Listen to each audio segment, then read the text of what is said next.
El Comentario Podcast presenta un espacio realizado y dirigido por Agustín Sancho Cubero.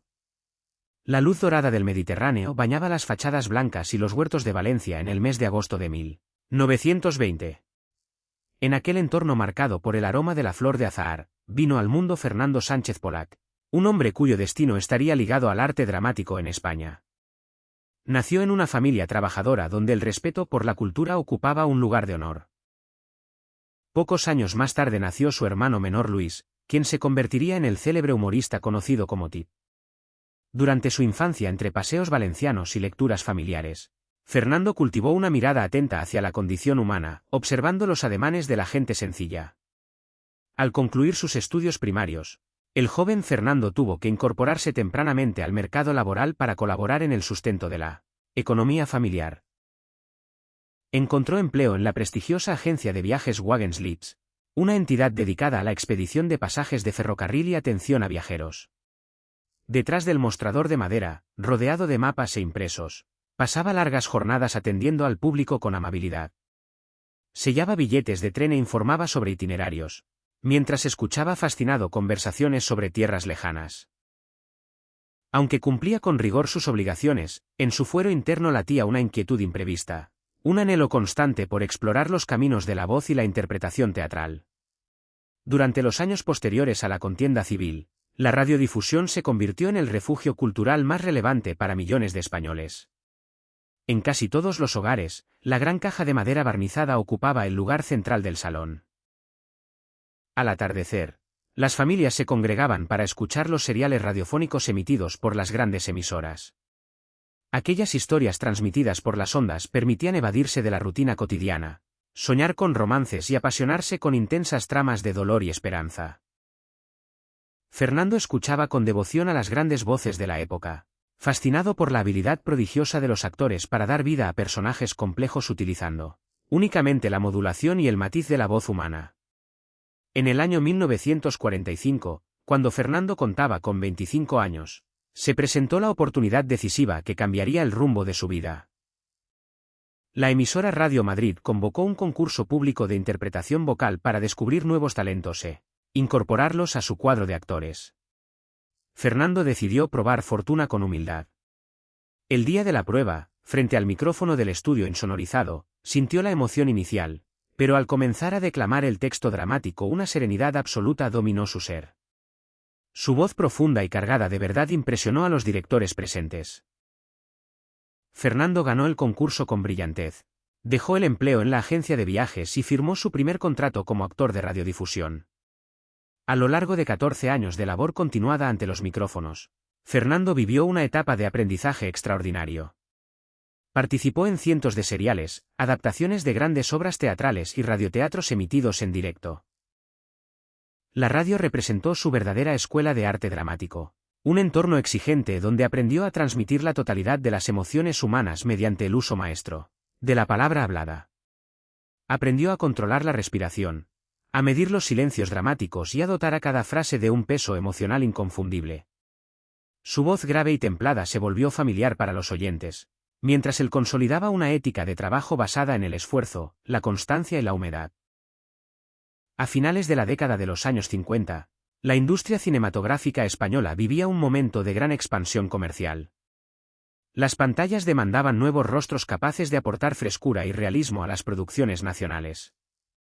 En el año 1959, a los 39 años de edad, Fernando debutó en la gran pantalla con la película Los Tramposos, dirigida por Pedro Lázaga, seguida por su participación en La fiel infantería. Al situarse ante la lente cinematográfica, ocurrió algo revelador. La cámara descubrió en él una fisonomía de enorme poder expresivo.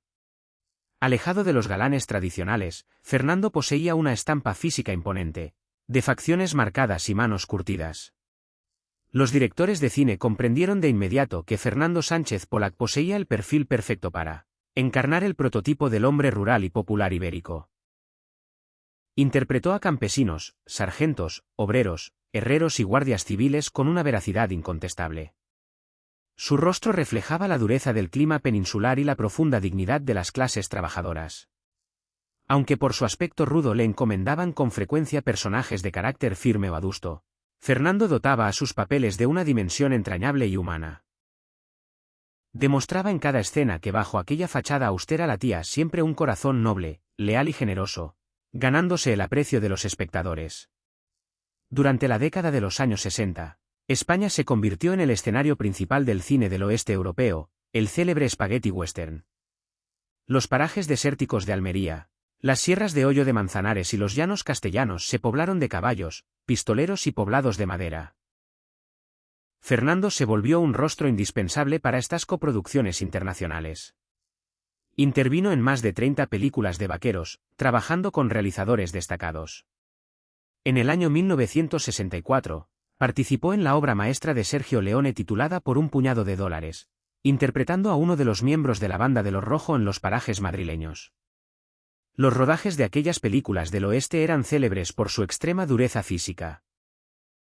Fernando soportaba jornadas agotadoras bajo el sol veraniego, vestido con pesados trajes de cuero, envuelto en nubes de polvo y rodeado de escenas ecuestres de riesgo.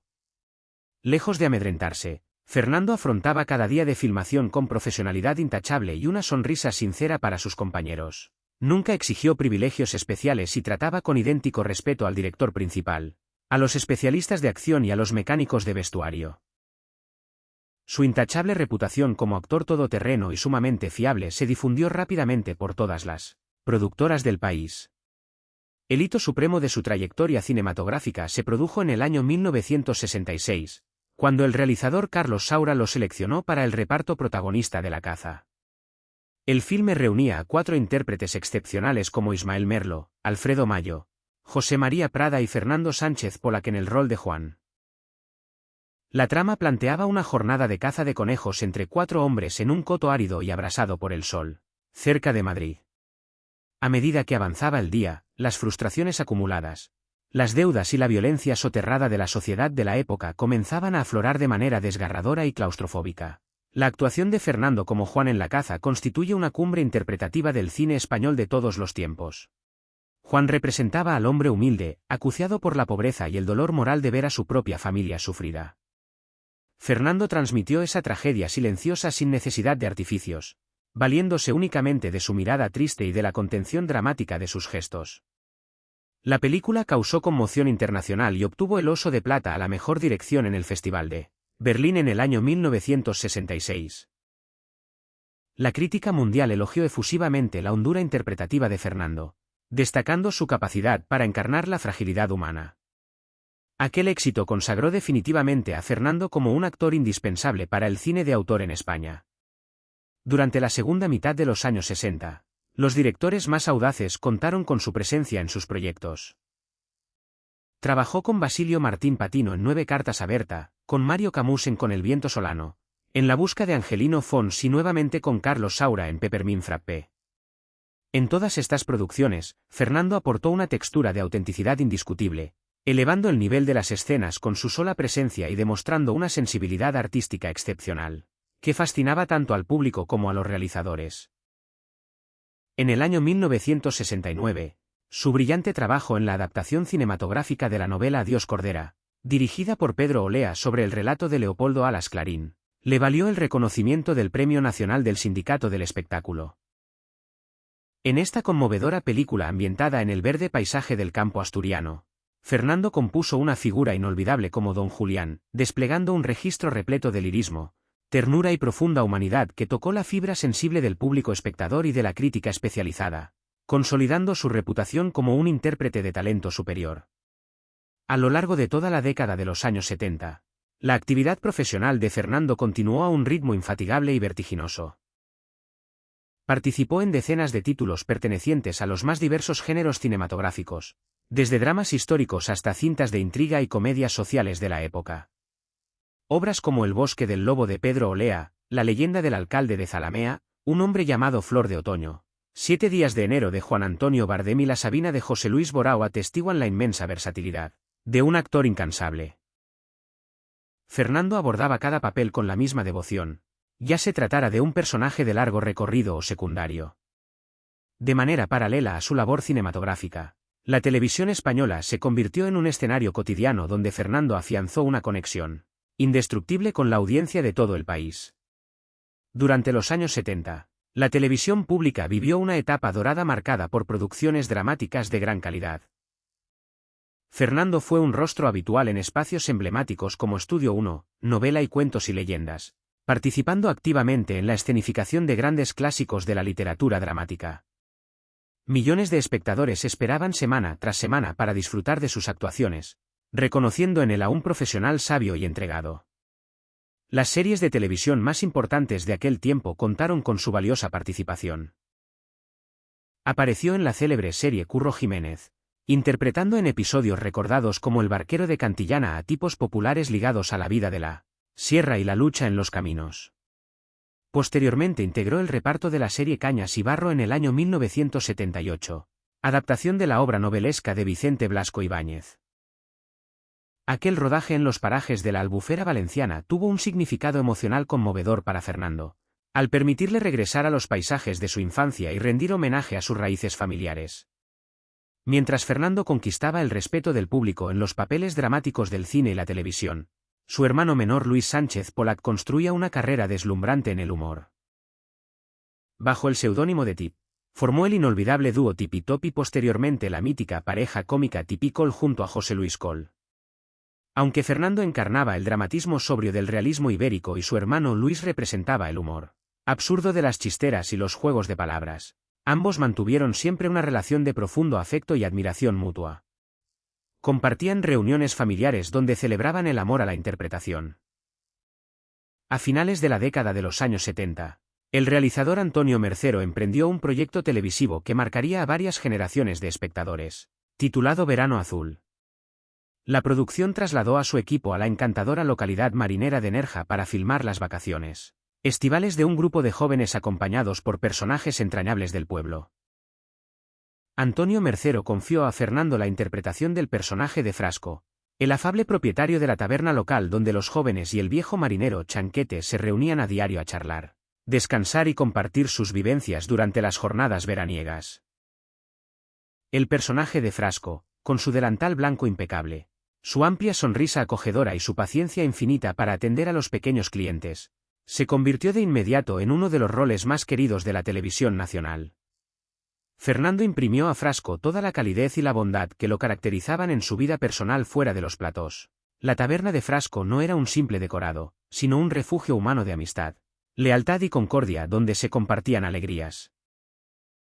La autenticidad que Fernando transmitía en cada escena conmovió profundamente a millones de hogares españoles, que veían en él al amigo ideal.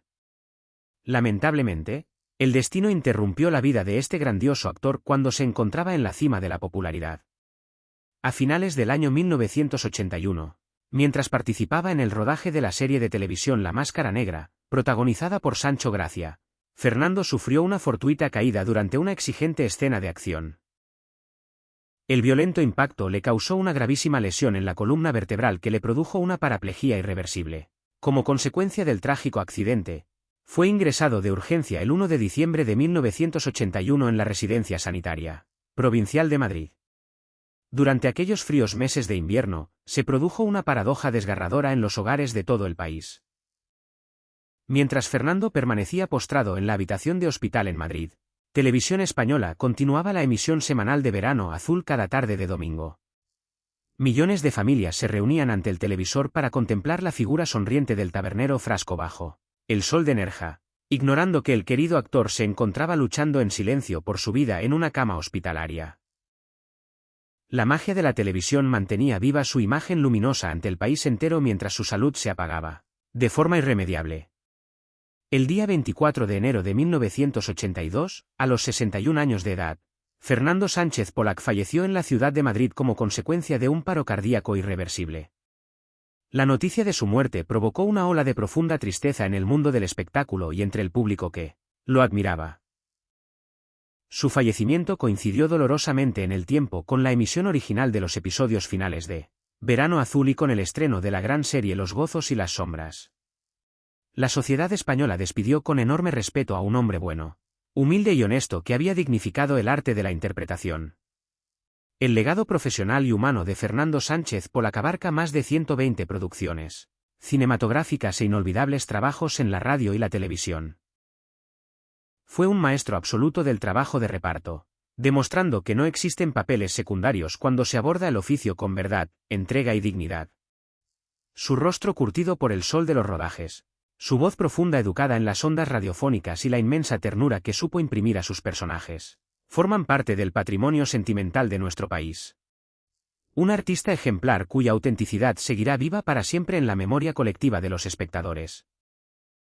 Espacio realizado y dirigido por Agustín Sancho Cubero. Gracias por su atención, hasta la próxima edición del programa.